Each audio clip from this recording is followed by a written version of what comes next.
WellPod at DC on Riot Radio.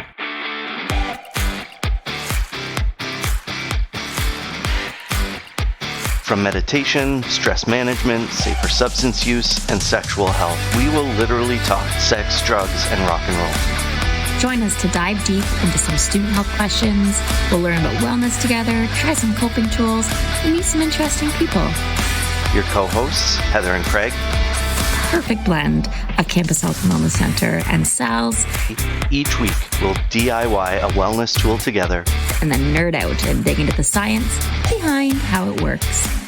Email your health and wellness related questions to wellpod@durhamcollege.ca to be discussed anonymously on air. Welcome to the WellPod at DC.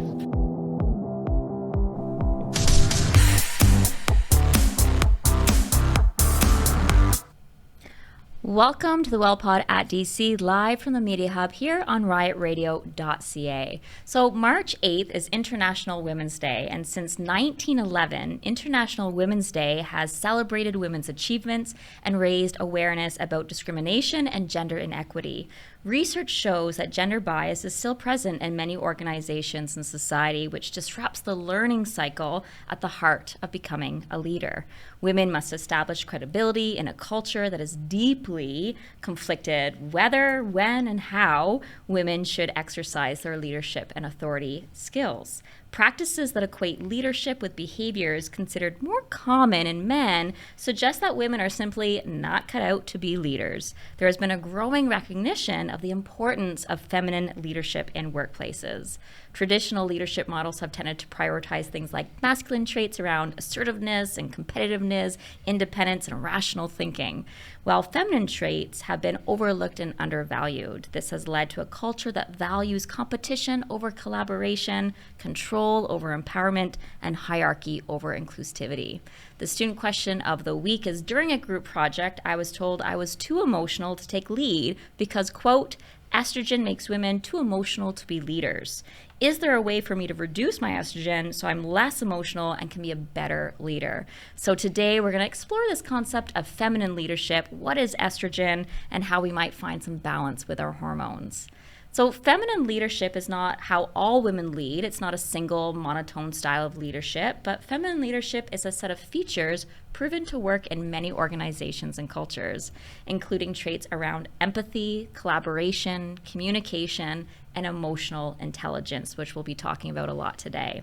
It emphasizes relationship building, inclusiveness, and a focus on personal growth and well-being, and a more holistic approach to decision making.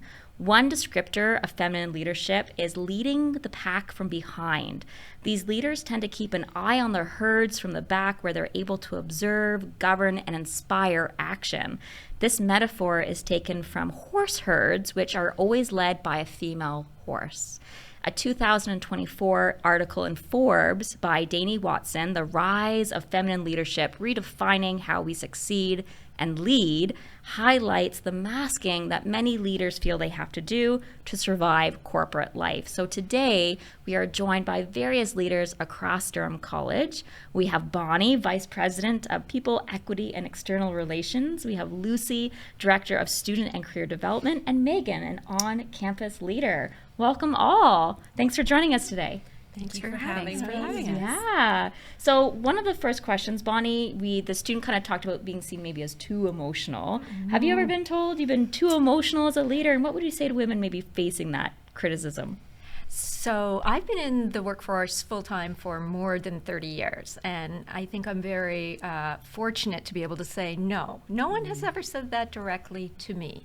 That being said, I've been in rooms where I've observed women having pretty much that exact same phrase said to them. Yeah. And I've mentored a lot of women over the years where they've brought this to me saying, what do I do? My colleague or my supervisor has said this. Yeah. And sometimes it's not that directly. It's instead of saying you're too emotional, which is kind of the equivalent of telling people to stay calm, that makes no one calm, they'll get at you're overreacting, or you care too much, or you're too sensitive. And so that's kind of a backhanded way to make the same point. And the idea behind it, I think, is just really the person making the comment doesn't think you're acting rationally. That's what they're trying to make you believe. Or at the very least, you're not acting in a way they expected. And so I think it's important that when folks are, faced with what feels like this professional criticism, that you do take that step back and consider the source. So it's a labeling shorthand, and I hate the phrase, I think, because it's based on those old historic biological stereotypes about women, and it really is used at a time where the person making the accusation just can't counter your argument. They don't know how to respond to your point, so they make a kind of a personal attack is where I've seen it. So where I've seen it has been in situations where women are actually using their empathy or they're using their emotional intelligence, but they're doing it in an environment or with a person that's just not the norm. So it does, I think, to the receiver maybe feel a little bit out of place.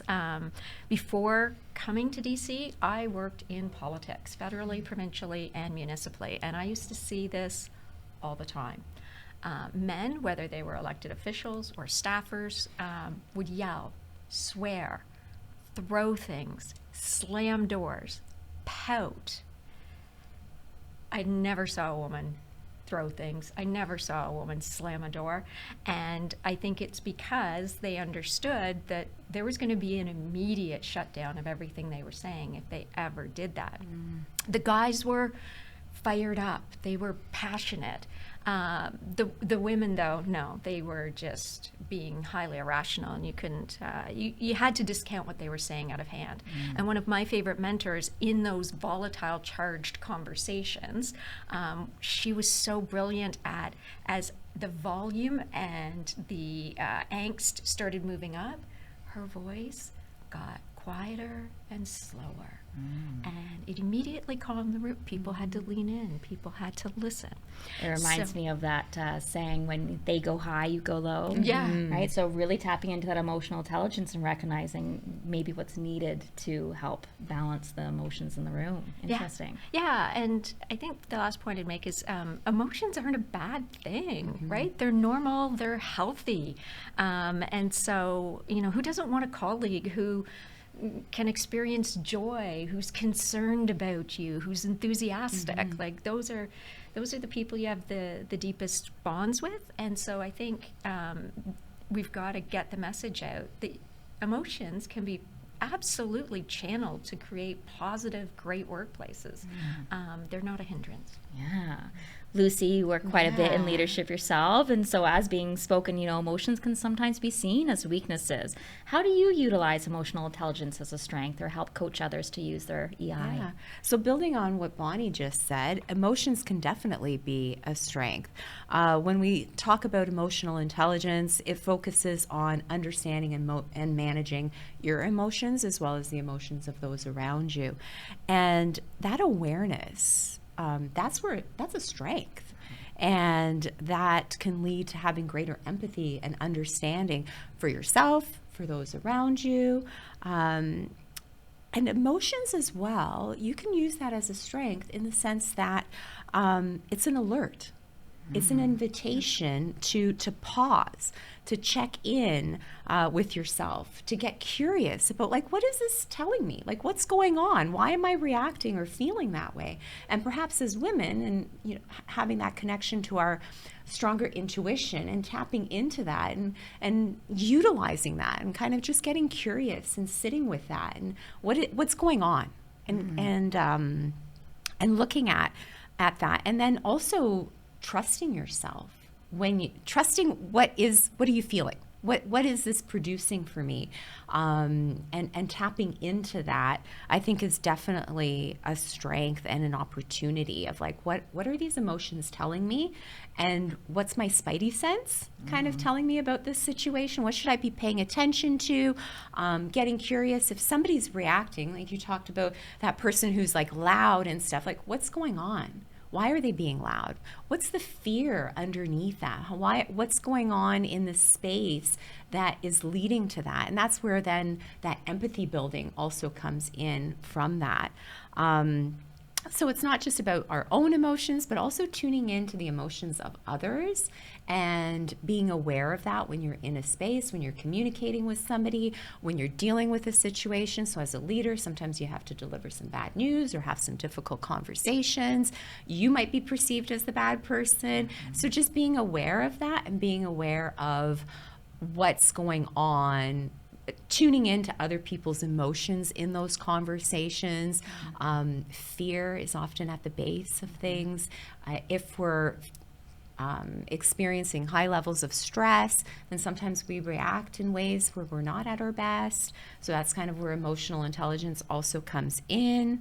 And the other thing too is sometimes we get caught up in other people's emotions, because emotions are contagious. So you walk into a space and it's like, emotions are flaring. It's hard not to get engaged in that and to react to what other people are doing. And so trying to tap into that pause so that you check in with your own emotions, so that you're not getting pulled into somebody else's emotions and like their story and their challenges. They may not feel as confident about something, and so their fear or doubt might seep into. So it's that checking in and being authentic to your own. I think those are pieces. And for me personally, I've been told that my superpower around emotions is the ability to stay calm through things. And It reminds me of that metaphor of that horse leading the pack that we've been talking about from the back, that idea that you see so much more in that peripheral. You're able to really read that room so that you're able to respond versus react and kind of care for those that you're also leading. You know, Megan, as a campus leader, how can we start to reframe some of these traditional ideas of leadership to really embrace these qualities like emotional intelligence and empathy and intuition? I think it starts with changing the language that we have around these positions and maybe a little bit more neutrality. So a lot of the times I hear things like, you are too emotional, and that frustrates me because in my heart of hearts, it feels like you're saying that I don't care enough, or maybe you're saying that I care too much. But it's like when you ask women in leadership to change, you're either asking, I feel like they're asked to be less. So you're asking to show up not 100% as your full self. You're asked to minimize yourself. You're asked to put yourself in a box. And so I would say the way that we reframe traditional ideas of leadership is to allow women to show up authentically and allow them to show up with their emotions, their experiences, their empathy, and, you know, let them lead. We live in a society that's been honestly like 100% patriarchal, and maybe there's a different and better way of doing things, but if we don't allow that process to play itself out, we'll never know, and we'll just be stuck in the same cycle all the time. Question for everyone here. What are some ways that you maybe personally navigate some of these moments when you're maybe being told to shrink or be less? What are some ways that you kind of lead with this kind of idea of emotional intelligence? Any thoughts? What are some of the ways that you kind of manage all of this? I think it's important to have a good understanding of what it is you're expected to do in your leadership role.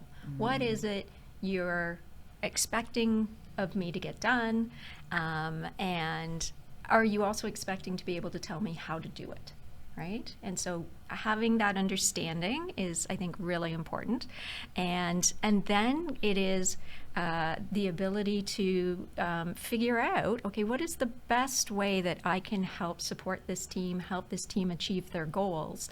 And that's tapping into each individual to try and bring out their strengths. And that doesn't mean it's a one-size robotic response to each person. I think, you know, to your point, Megan, you want to authentically have these relationships with your colleagues, and so you don't want to have to pretend to be something you're not. So really, what is it you'd like me to do? Are you telling me how I need to do it? And if so, you know, I'll have to make a decision there about how to go about it, and then let me lead. Yeah. So, according to the International Women's Day, one of the best ways to forge gender equality is to understand what works and to do more of this faster. So, accelerate action is this year's theme, and in a worldwide call to acknowledge strategies, resources, and activities that positively impact women's advancement and support and elevate the implementation. What are some resources we have on campus that can maybe help women really elevate and accelerate? Megan, any thoughts on some of our campus resources? Well, speaking to the student perspective, I know that there is a DCSA club called the Women's Empowerment Club. I believe they either meet weekly or bi-weekly, but I'm not 100% sure. But it's a group of female and women identified students who gather together to, build each other up and have those types of circles. And so I think having a strong team of women around you is a very powerful tool as well. And so one thing that I really appreciate about Durham College is we have a lot of female representation, especially at the vice president level and our directors levels as well. And so being governed by a female president, a female vice president academic, of course, having Bonnie here as well. And it's just, I love to see it because, it really feels like the sky's the limit when you have people to look up to who are already in these roles. So, yeah. Lucy, what are some of your thoughts on resources? As the Director of Student and Career Development, I have to do a little bit of shameless self-promotion. Of course. But we've got our Institute of Student Leadership program, and it offers opportunities for students to develop their leadership skills, to develop their emotional intelligence. We offer a range of different workshops that help students develop, and the workshops are split up into different pillars. So leadership development, career development, personal development, improving your mental health, increasing your diversity, equity, and inclusion capacity and knowledge. And so we've got workshops in all of those different areas. And then, of course, we have our career and employment coaches that also help students to market those skills that they're gaining as well. Wonderful. And those are just a few, but there's so many opportunities on campus for students to get involved through clubs, through societies, through volunteering and taking on those leadership opportunities and getting connected with the campus. Well, thank you all for being part of accelerating this action and really encouraging not just women or those that identify as women, but all leaders to really tap into allowing emotions to be part of how they lead. So thanks for joining in this discussion today. So after this break, we're going to continue to explore, but diving into what exactly is that hormone estrogen, back here on riotradio.ca.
Welcome back to the WellPod at DC, live from the Media Hub on riotradio.ca.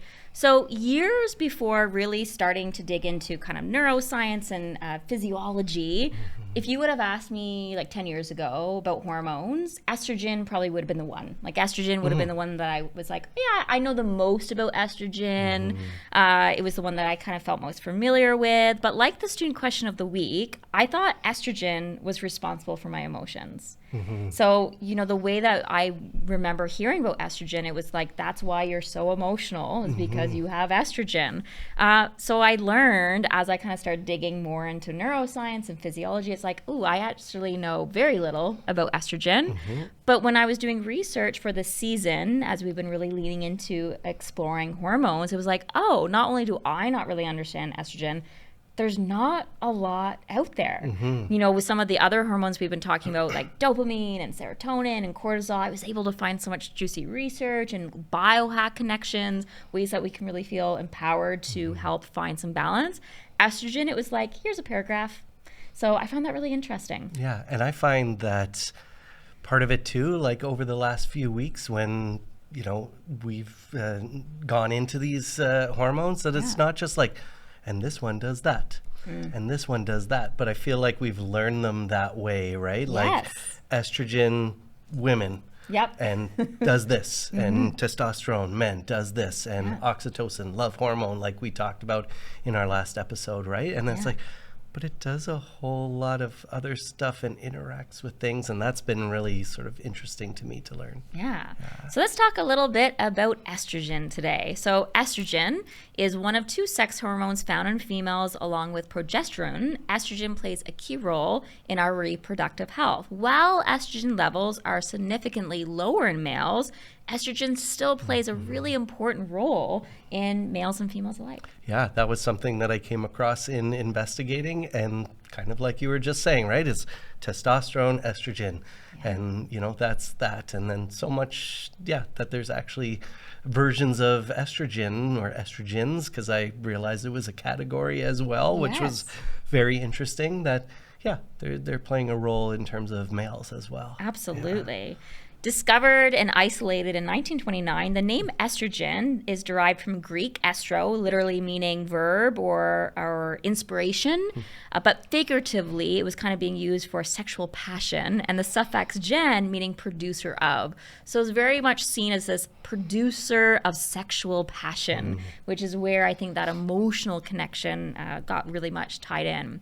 So as I started learning, there's a lot of reproductive functions, as many of us kind of are only aware of estrogen being related to. So the development of our female secondary sex characteristics during puberty, it stimulates ovulation during menstruation, but our bones, it's used to help preserve our bones and prevent bone loss, which is why if we look at kind of a lifetime cycle during perimenopause and menopause in women, when our estrogen starts to plummet, osteoporosis and some bone health really starts to come into play here. Our liver, it's kind of helps control some metabolic processes, so calorie production to protect the heart. It has something to do here with making sure our heart is staying well.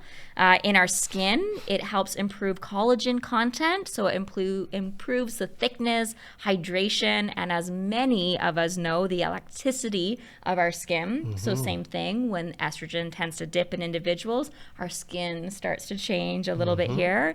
But where we're going to focus most of our conversation today is kind of more in our brain. And so when we look at our brain, it helps control some body temperature functions, and kind of it helps the brain in some of the areas that are responsible for sexual development. But one thing that I was finding really interesting is it helps modulate brain networks and processes related to changes in our stress responses, cognition, emotional dysregulation, as we've been talking about today. But also it really enhances the effects of feel-good chemicals, that serotonin that we'll be talking about in a few weeks. So it's not the main mood regulator, but it works in partnership with some of these other hormones. So the actual measurement level of estrogen doesn't necessarily predict emotional disturbances. So it's not as simple to say, oh, well, you have really low estrogen and so you're more emotional.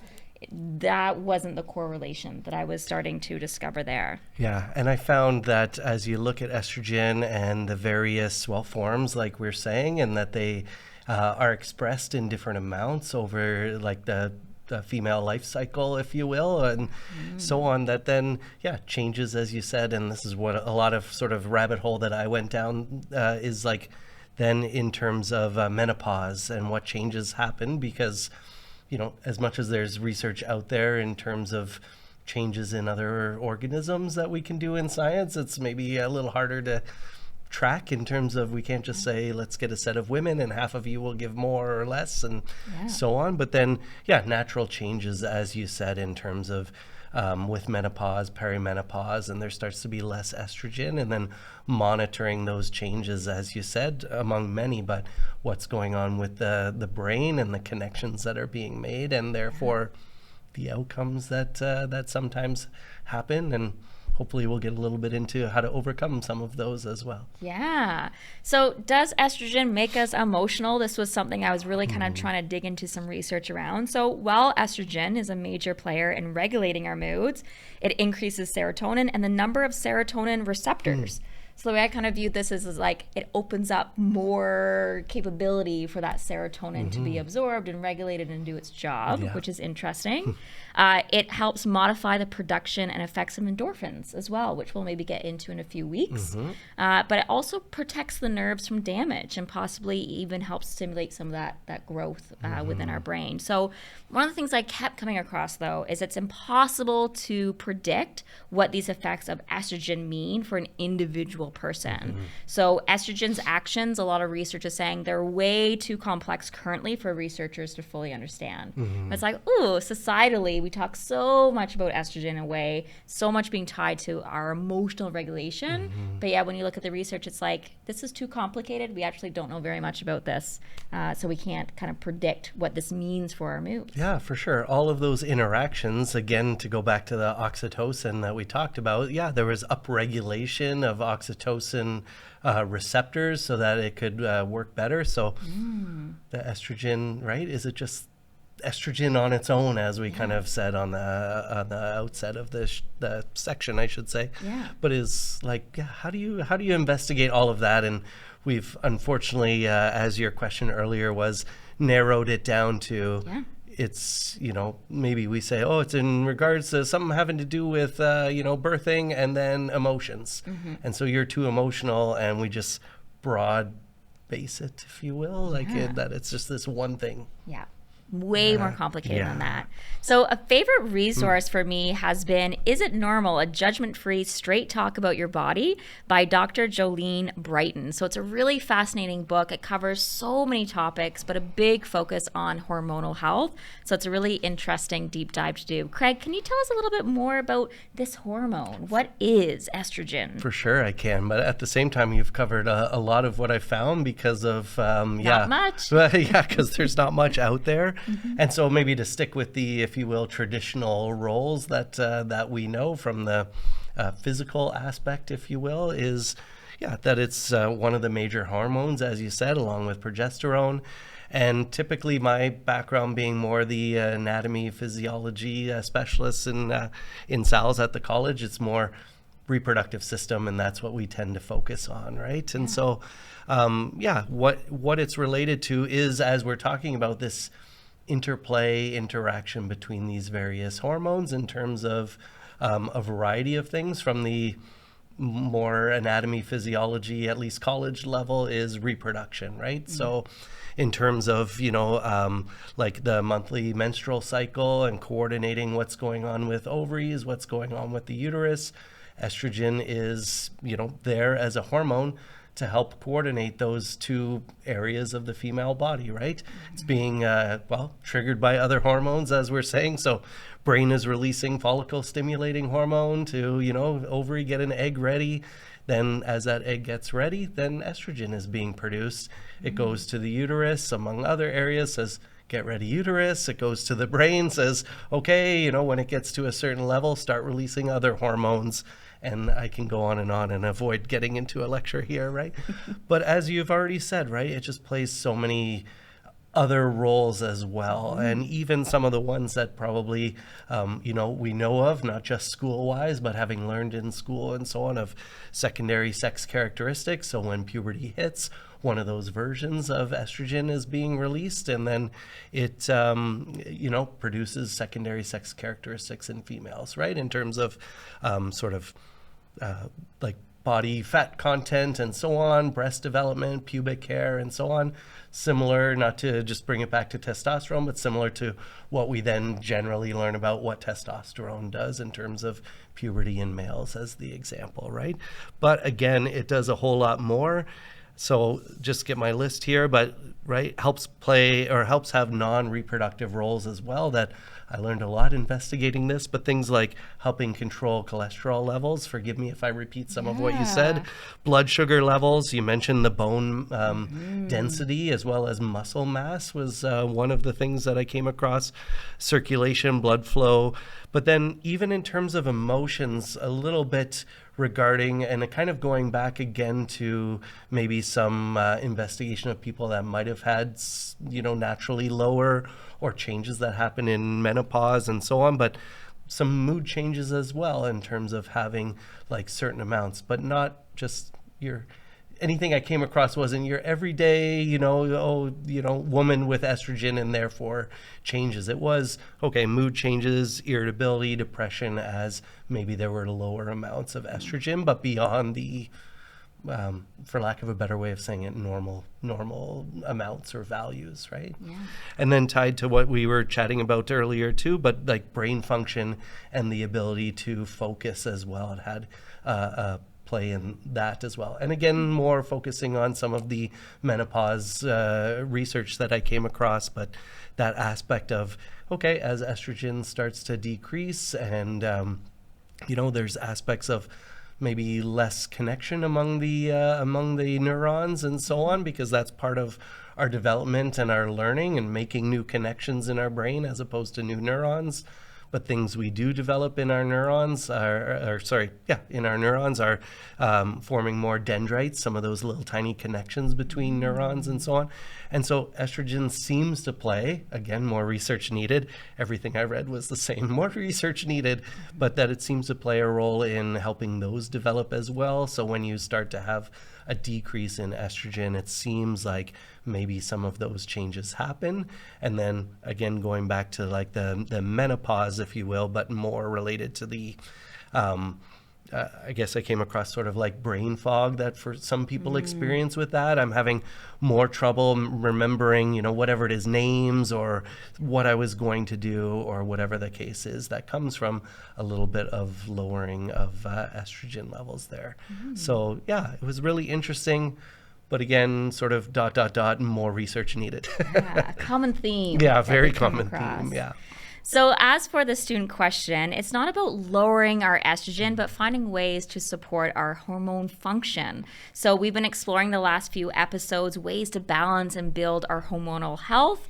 As mentioned, there's not much that I was able to find directly related to estrogen, but what we are recognizing is that there are several kind of simple ways that we can overall balance this hormonal function. So after this break, we're going to be joined by Bree, our fitness coordinator on campus, and we'll explore some of the different strategies and techniques to achieve overall hormonal balance, as well as a little bit of a deep dive into emotional intelligence, right back here on riotradio.ca.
welcome back to the WellPod at DC, live from the Media Hub here at riotradio.ca. So we are joined now by Brianna, our fitness coordinator. Hello. Hello. Thanks for joining us. So one of the things that we've been talking about today is sometimes women, especially in leadership roles, but I would imagine also in fields like fitness, for instance, we sometimes hear things like you're too emotional. How do we encourage more women to kind of step into these spaces that might be seen as more male dominated, like fitness? What are some ways you encourage women to kind of navigate that world? Well, first of all, I like to say anything that a man can do, a woman can do. Sometimes better, but we're not going to put that out there.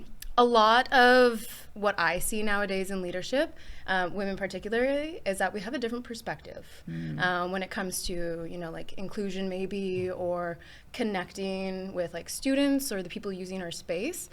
Just emotionally, we can connect differently. We can see things happening within the space that others might not see.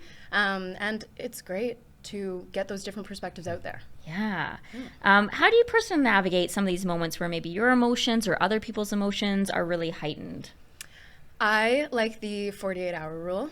Ooh, tell me more. Yeah, so if you are experiencing, let's say, maybe with a colleague or, a student that you're working on a project with, right?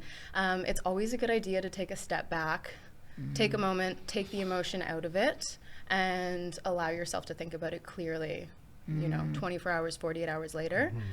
There's nothing wrong with telling someone, I need a moment, or, this is going to come across in a way that is not true to myself. Yeah. We had Lucy, the Director of Student and Career Development, earlier, and she talked very much about this idea of a pause, right? Really giving ourselves permission to be able to pause.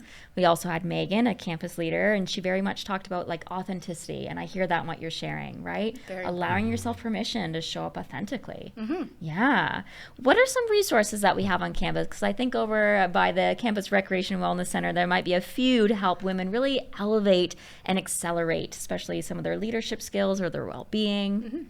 So something really exciting that we are getting ready to soft launch on Friday is our women's only fitness space. This is a new space that we're bringing to campus, which is inclusive for all cis women, trans women, non-binary individuals, and it's a space where they can feel comfortable and included to be themselves and not feel like they have eyes wandering on them, and just feel comfortable and be yourself. If you, let's say you have an abaya, you can take it off in the space and not have to worry about males seeing you. So this space is going to be launched similar to how we do our group fitness classes. So through the Campus Recreation app, you would sign up for the time for this women's only space. Wow. Yeah, we're hoping to do the soft launch in the spring, but on Friday we do have drop-in tours taking place from 11 a.m. to noon. Wow. Well, thank you so much for being part of this conversation and celebrating International Women's Day. And great to know that the Flex Center and all of Campus Recreation Wellness has some really great women-centered services and supports. Thanks for joining us. Thank you. So exercise, which is kind of Bree's world, is one of the really big tools we can use for hormonal regulation and kind of finding that idea of balance, although we're not aiming for a perfect balance.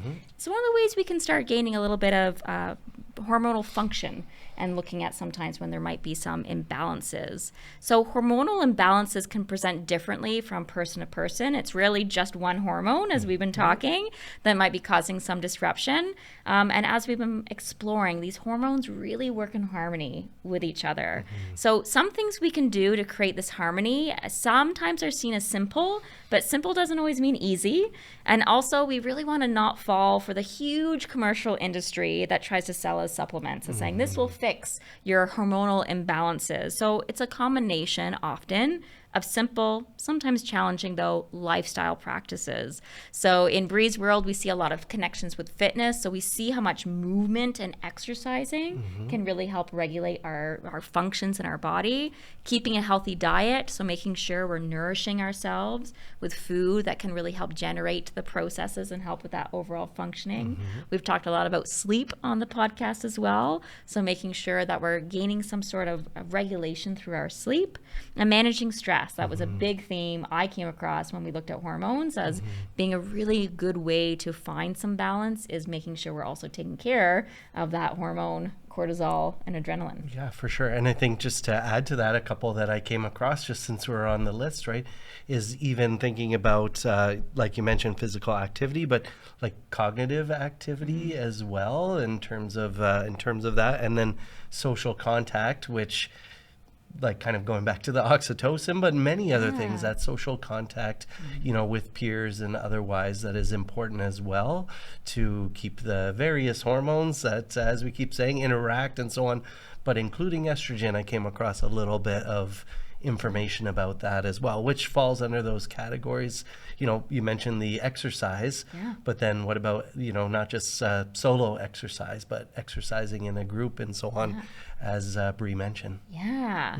There are a few things, though, that can start to disrupt our hormones and a lot within our environment. And over the last few years, there's been growing research and evidence and awareness of xenoestrogens, so synthetic or natural chemical compounds that imitate estrogen, widely used in a lot of industrial compounds, cosmetics. Shampoo was a big one. We were finding a lot in shampoo.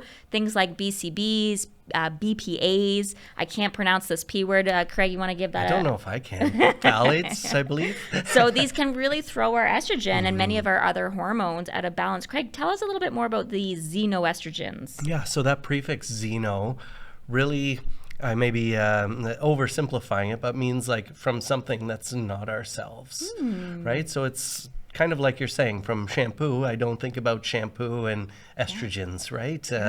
But it's like, if there's estrogen, or for some of those chemicals, of course, they're not estrogen themselves, but either it's affecting the release of estrogen, you know, causing more to be released, less to be released, or it's mimicking estrogen, so it's getting into the body, and then even though it's not the same exact structure, it's you know, binding to receptors for estrogen as if it was.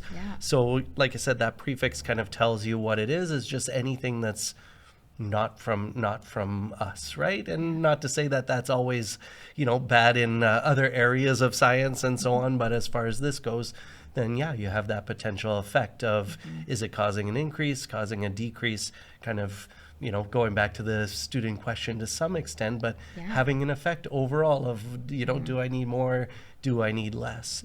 And as far as much as some of those might be the sort of negative things we didn't anticipate, you know, getting from hair products or otherwise, but thinking about, like we often say, but going and connecting with some medical professional in the sense of it might not be, of course, the you know, PCBs and so on from something, but maybe I do need, again, based on their medical expertise, maybe I do need to have some sort of xenoestrogen, but from a pharmacist that I, you know, am supposed to get according to my medical professionals and so on. Absolutely.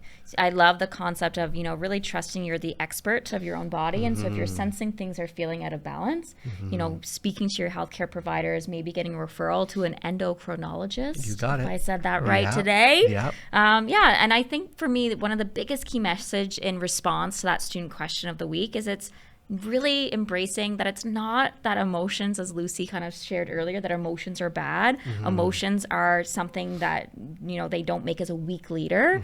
So really kind of leaning into this idea of feminine leadership and cultivating our emotional intelligence, which we've talked a lot about emotional intelligence. For sure. One of our favorite episodes was this season, episode 8, Case of the Grumpies, where we embraced doom and gloom and really explored that idea of an emotion wheel and embracing emotional literacy. So emotional intelligence is the ability, as Lucy was alluding to earlier, understanding, using, and managing our emotions, whether to reduce stress, communicate effectively, cultivate empathy, overcome challenges, or lead a team, whether it's a group work project that you're working on or more in a corporate setting as well. So when we break down emotional intelligence, there's some key pillars that pop out. Things like self-awareness. So self-awareness is our connection with ourself. It's kind of the knowing of our strengths and weaknesses. It's kind of reflecting on how we react to situations. So that element after maybe a big fight or a disconnect with someone, being able to take pause and kind of reflect, setting boundaries, managing from this place of authenticity. So a lot of the words we've been discussing already today. Self-management was an undertone as well here with EI. So being a little bit more proactive and adaptable, being able to make decisions and set goals, take actions, but also the idea of monitoring your progress. progress. So it's not a matter of saying, I set this goal, this is how I'm going to lead, but really using that feedback from people, from yourself, from your environment, and the idea of responsibility. Self-regulation is a big one that we talk a lot about here, especially in that episode, Doom and Gloom. We talked about having more control over your emotions and impulses. So really being a little bit more thoughtful and kind of getting comfortable with change, that idea of adaptability. But this speaks to the idea of integrity, which we've also talked about quite a bit on the show. Empathy was a big element of emotional intelligence. So this has to do with connecting with others, perspective taking from a place of compassion. So a mutual understanding, relatability between people. And then motivation, which I don't necessarily love talking about motivation because I like to say, motivation is a byproduct from doing. So I think we've chalked motivation up and we really put it on a pillar. But motivation is really about that growth mindset. It's about leaning into our learning. It's about being resilient and optimistic. It's around productivity and kind of savoring the here and the now. Social skills, though, are a huge component of emotional intelligence. So Lucy talked about this ability to kind of have that feedback with others. And Bonnie talked about that idea of kind of being able to read your team and really see what it is that they're needing. What are the expectations of how you're leading this group project or this, corporate team right now. So it has a lot to do with effective communication, relationship management, building and maintaining from a place of being genuine, this idea of connection. So a lot of our emotional intelligence skills can be learned, they can be developed. So whether that's connecting with our ISL or Institute of Student Leadership, the Campus Health and Wellness Center has a DBT skills group. And one of my favorite individuals that we'll make sure we put on our Instagram account is Daniel Goleman. He has kind of been seen as a leader in emotional intelligence and has some fantastic books, and an Instagram account as well that gives us lots of little sprinkles of insight. So this is the end of our show today. Resources mentioned today will be posted on our Instagram at wellness@DC. Don't forget, you can email questions to be discussed anonymously on air, wellpod@durhamcollege.ca. Next episode, we're getting in the mood by talking about serotonin. So you can follow the Media Hub on social media at DCSA Media Hub. Thanks for exploring what it means to be well with all of us here today. We had quite a crew of guests. And we'll see you next time on the WellPod at DC, live from the Media Hub here on riotradio.ca.